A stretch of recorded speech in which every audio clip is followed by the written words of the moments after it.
Welcome back to Just Chattin. And this is the series of videos we do on Thursday and Sunday evenings just for our own amusement.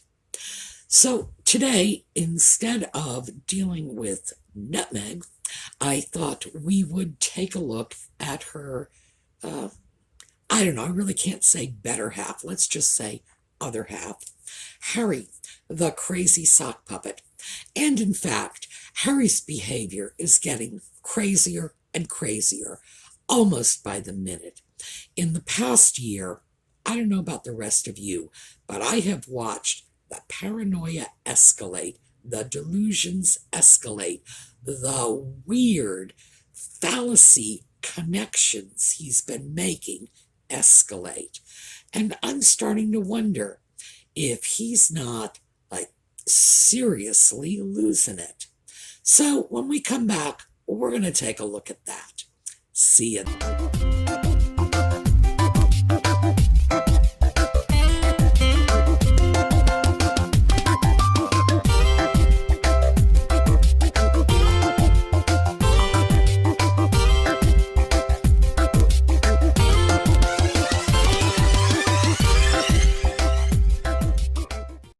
Well, for those of you who might have missed the little cat tail, there's the tip of a little cat head to be seen over there.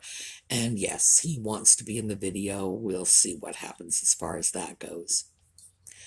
Well, since we're talking about Harry's mental health issues, I thought we would first take a look at the history of this. And Harry began speaking about his mental health issues in 2017.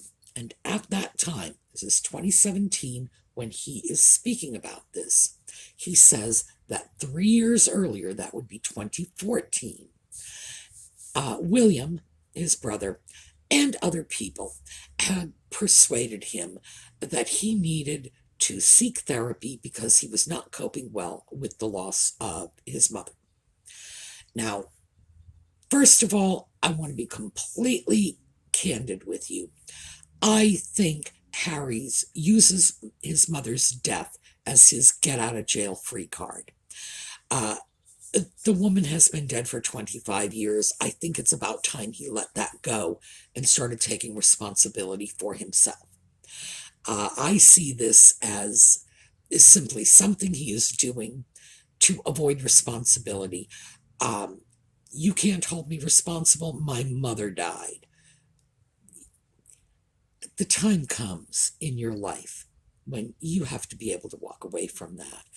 I know it's not easy to lose a parent. I lost a parent. I've told you this before. I was the same age as Harry, and I lost my father, again, to a car accident, just as he lost his mother. Everyone takes these things differently. Granted, I'm not an idiot. He was. I was, therefore, better equipped to process this as I got older, to understand what happened, and to put one foot in front of the other. Nevertheless, this is Harry's baseline reality. His mother died and his life crumbled. To be honest with you, I really wonder if he even wants to recover from this, because he certainly doesn't seem to be, and it's been more than enough time. And also, he has been claiming that he's gotten therapy. So you would expect some results. We're not seeing it. All right. In 2014 through 2017, this period, when apparently he was talking about his understanding of his mother's death, when they were just coming to grips with this for the first time, it was his position that the press, the paparazzi, were responsible for his mother's death. Now, we've discussed this on videos, and the reason we keep discussing this is because it won't go away. No, the paparazzi were not responsible for Diana's death. Diana's death was the result of a drunk driver who had a blood alcohol level 3 times the legal limit, and that's the Paris legal limit. In New York or London, it would have been twice the legal limit. So, still, the guy was too drunk to walk, never mind drive. Plus, prescription medications, which included antidepressants and antipsychotics, in his bloodstream. And that does beg the question of, did he really have great judgment on his best days, never mind on this, which was clearly not his best day? The car impacted the barrier at approximately 60 to 70 miles an hour. The speed limit was 30. So we have a drunk driver speeding. At least the 3 people who died were not wearing their seatbelt. No one's sure about the 4th, the survivor in the passenger seat. Maybe he was, maybe he wasn't. He certainly cannot remember. He suffered severe head injuries. The paparazzi were not on the scene at the time of the accident. The first person to arrive on the scene was a doctor. The idea that somehow the paparazzi were supposed to render aid, this is a quote from Harry, the people that caused the accident, instead of helping, were taking photographs of her dying on the back seat.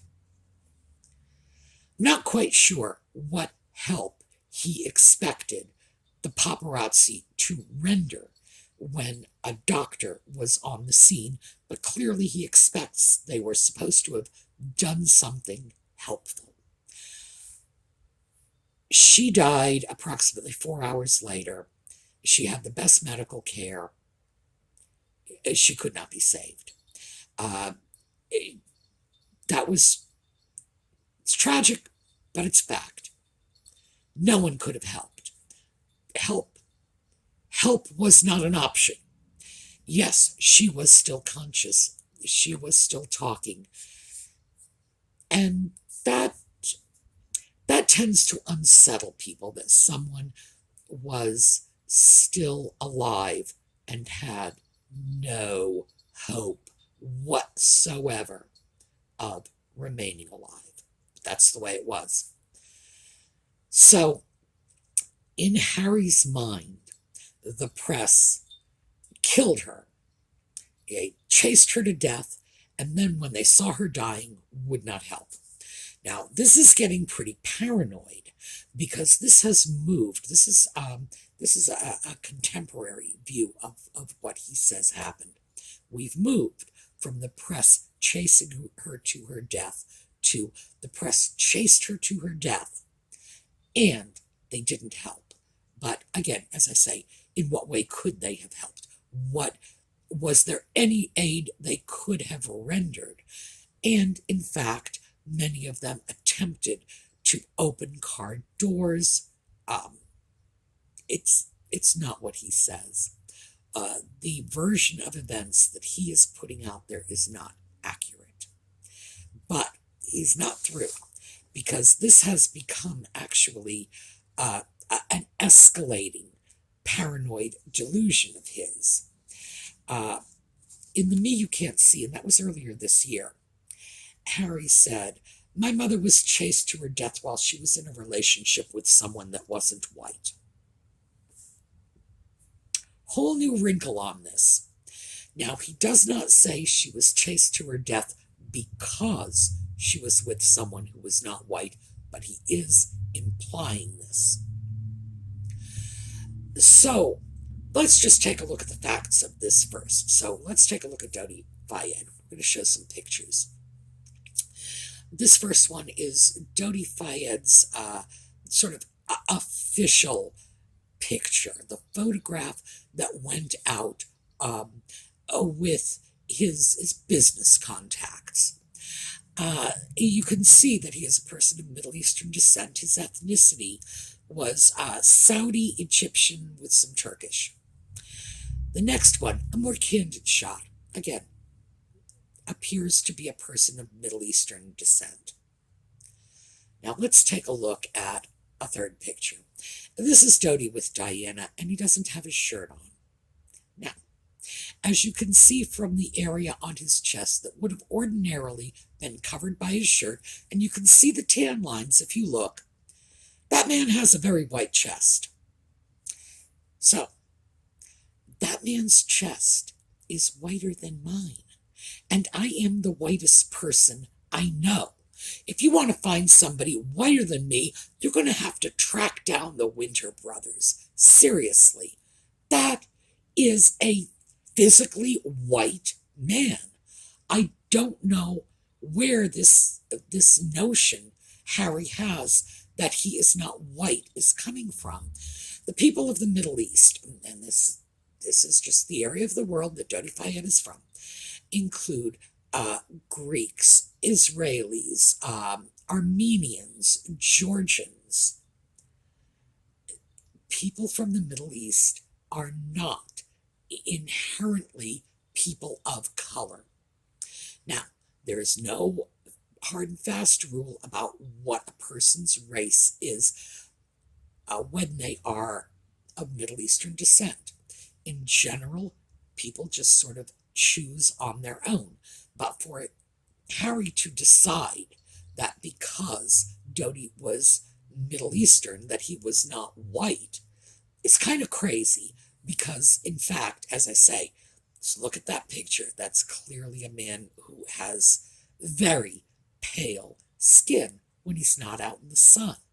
So even though most of what we see when we look at Dodi Fayed's photos reflect the fact that he was an outdoors person and was strongly suntanned, take off his shirt and bang, you're seeing a white guy. You are seeing like a super white guy. So I'm not sure what this is about. This is the paranoia coming in. But it's also, as part of our escalating paranoia, a connection with nutmeg, because Harry says that history was repeating itself. My mother was chased to her death while she was in a relationship with someone that wasn't white. And now look what's happened. You don't want to, you want to talk about history repeating itself. They're not going to stop until she dies. He's referring to nutmeg here. It's incredibly triggering to potentially lose another woman in my life. Like, the list is growing. No, it's not growing. He lost his mother. That is unfortunate. The press is not trying to kill nutmeg. That is... It's so ridiculous. I shouldn't have to say it's a delusion. It should be so abundantly clear that it doesn't even require a denial. No one's trying to kill his wife. The list is not growing. There is no list. He lost his mother. That's one person. I'm sorry his mother died. It was 25 years ago. No one else has passed away. 25 years. Boy, if I only lost one loved one every quarter of a century, I would count myself lucky indeed. His thinking has somehow gotten insanely skewed to the point where he's seeing a pattern because his mother died 25 years ago, chased down by the press with a person who was not white, who in fact is white, and from this he gets that the press is trying to kill his wife. They will not stop until she dies. And this is what he's saying. And this is triggering for him because he has the potential to lose someone else. And then there's a list and it's growing. It's, wow. I mean, how magnified has this gotten in his head that because he lost his mother and because his mother was in a relationship with a person he does not consider white, but the rest of the world does, that somehow this means the press is not going to stop until they have killed Nutmeg. The connections that he's making here are so crazy. And this notion that there, like I said, there's no list, but he thinks there is no list. One person does not constitute a list. No list. It's not growing. No one is trying to kill his wife.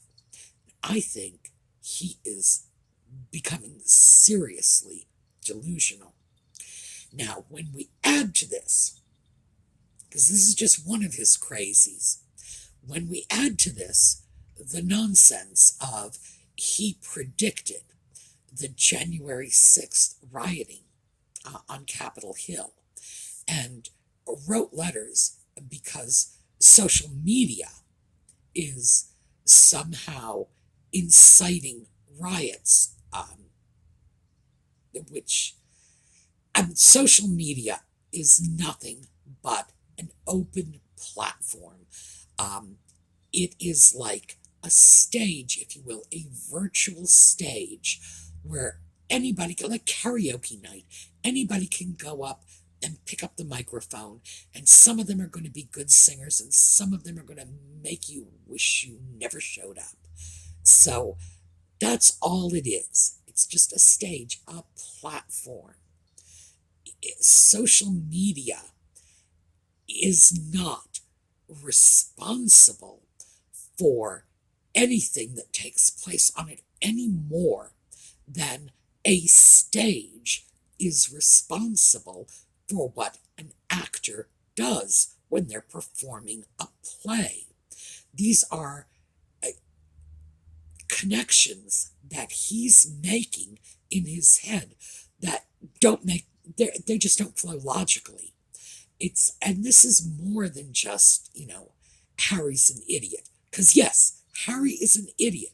Maybe he doesn't understand some of these things, but it doesn't alter the fact that his thinking has gone from, like, containable crazy to, I don't understand why people are not jumping all over him with butterfly nets.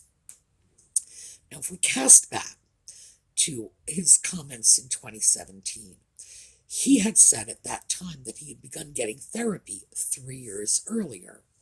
And he has said, this is from the Me You Can't See, "For me, therapy has equipped me in order to be able to take on anything. That's why I'm here now. That's why my wife is here now." So he seems to believe he has gotten the therapy he needs in order to be equipped to take on anything. I would strongly question whether or not the therapist agrees, because clearly either the therapy did him no good or he's got a whole new batch of problems that have settled in, because he is noticeably crazier than he's been in the past. And keep in mind, too, that Harry had 10 years of military service.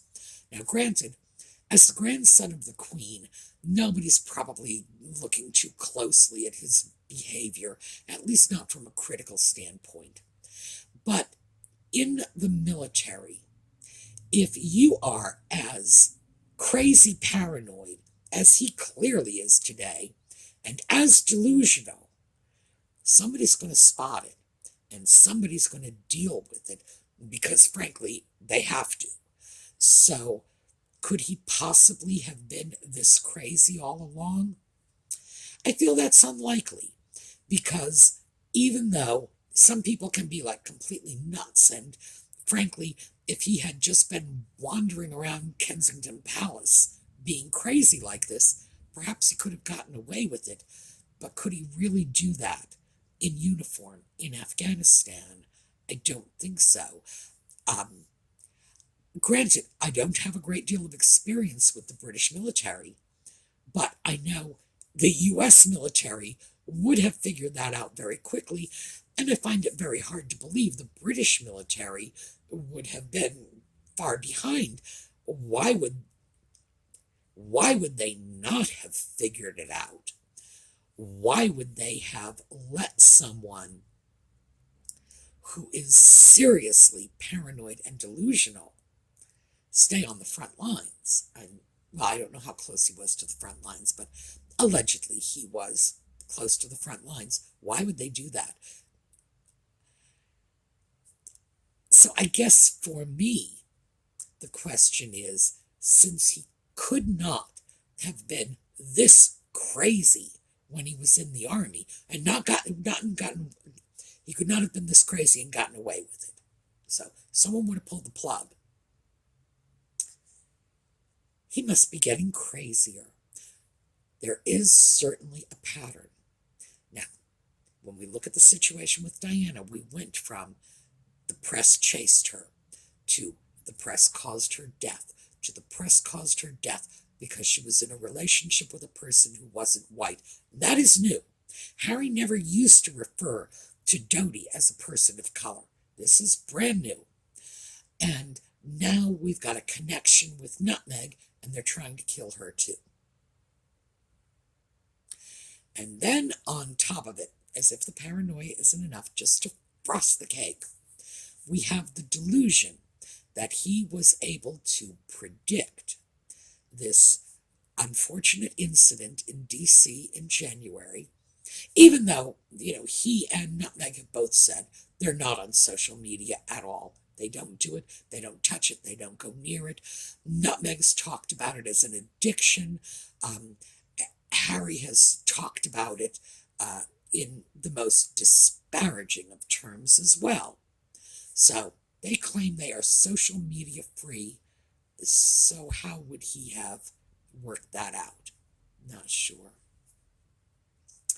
So I think at this point, what I'm seeing is someone whose paranoia is blossoming into something meaningful, whose delusions are getting greater. He saw what no one else saw. Not just that, but as a stranger in the U.S., a person who doesn't even have the same nuanced sense of where our sort of political rumblings are moving. He came in, saw it right away, wrote letters. Where are the copies of the letters? Who knows? I think, frankly, he's moving into the range of seriously mentally ill. He's obviously no longer in therapy. He says that his therapy has prepared him to handle anything. This is what therapy has done for him. It's equipped him in order. Okay, all right. No, I'm sorry. Yes, this is actually what he said. So forgive me. It's not my bad grammar. It's his. For me, therapy has equipped me in order to be able to take on anything. He speaks of it in the past. It has equipped him. So he's not in therapy any longer. If he were still in therapy, it would be therapy is equipping me to deal with this. No. So we're out of therapy and we're worse than we were to begin with. Very, very scary stuff. Now, most of us who've been sort of looking at these people for any length of time, for me, it's only been a couple of months. The one thing that is abundantly clear is Harry is not the same person he was 5 or 6 years ago. 5 or 6 years ago, he seemed to be a happy person. Now, I didn't know him personally, not a fly on his wall. I have no idea how miserable or unhappy he might have been behind closed doors, but he certainly appeared reasonably happy, reasonably well adjusted. Now, no, he looks miserable. And I'm not the only one to say so. Everyone is saying so. If you look at anyone who is at all talking about Harry, one of the things you will find that everyone is saying is, he used to be a happy guy, look at him now. And yeah, okay. So I gotta say, yes, I think something seriously wrong is going on for this guy. Do I think that lets him off the hook? No way. No way. I do not believe he is mentally compromised to the point where he doesn't know right from wrong, where he doesn't know truth from fiction. I think when he is making up these little stories, he certainly knows he is. When he is twisting the facts to try to make them conform to his own very disturbed narrative, I think he knows what he is doing. I do not think that he is impacted beyond the point of reason. Do I think he's losing it? Yeah, I definitely do. All I can say about this is, if this were a family member of mine, yeah, I'd probably just, I would probably hit him in the head with a skillet, shove him in the back of the car, and, take him to a deprogrammer somewhere. I seriously worry about what is eventually going to become of him, because the statements he's making are so nuts and so public. All right, that's what I have for you today. Looking forward to your take on this from the comments. We are going to we're going to have a little slideshow on the way out. The giveaways are still going on over on the Facebook SueMe's Angels page. Go on over. It's just the holiday giveaways. I want to share some holiday joy with you, and the SueMe's Angels are helping me do it. All right, I will see you all next on Thursday. Gosh, you can tell you're getting old when you have to count on your fingers to figure out what day of the week it is. I will see you on Thursday. Hopefully, you will all have a terrific week. So, catch you then.